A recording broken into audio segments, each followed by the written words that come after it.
child, imagine my surprise today when I logged onto the gram and saw that Kevin Samuels had finally decided to come out and address the rumors about his sexuality.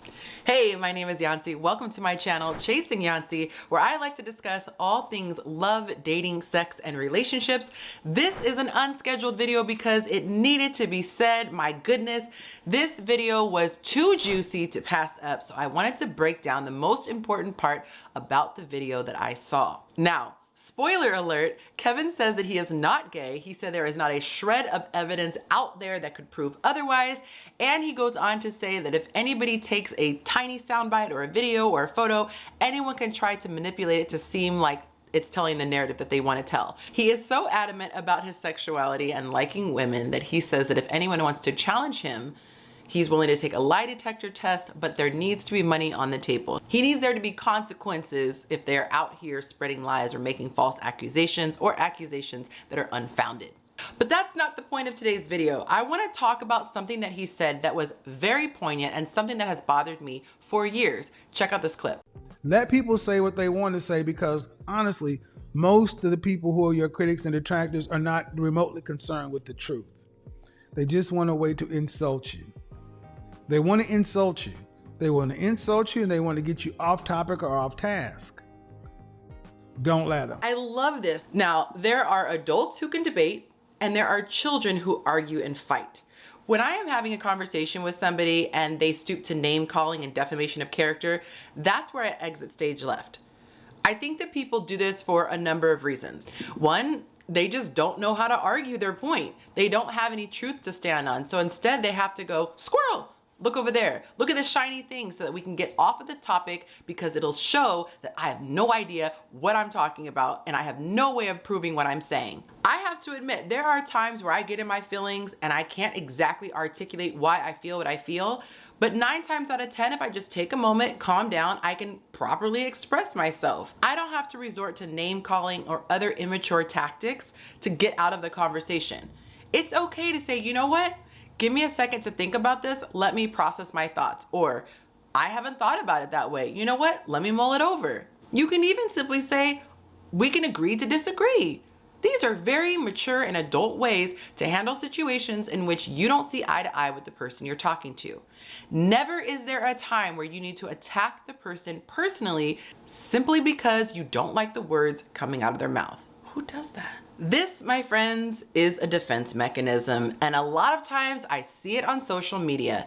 People will say, oh my God, you're just pandering to the opposite sex, or you're a pick-me. The major one that gets thrown around a lot, and it's usually, unfortunately, from men being thrown at women, is the accusation that you don't like the opposite sex. Well, you must really just like men. You must really just hate women. You must not like the opposite sex. It's old, it's played out, and it doesn't fit the bill 99.9% of the time. And even if their sexuality was in question, it doesn't mean that they can't have a debate. Does that mean that only straight people can have conversations about relationships?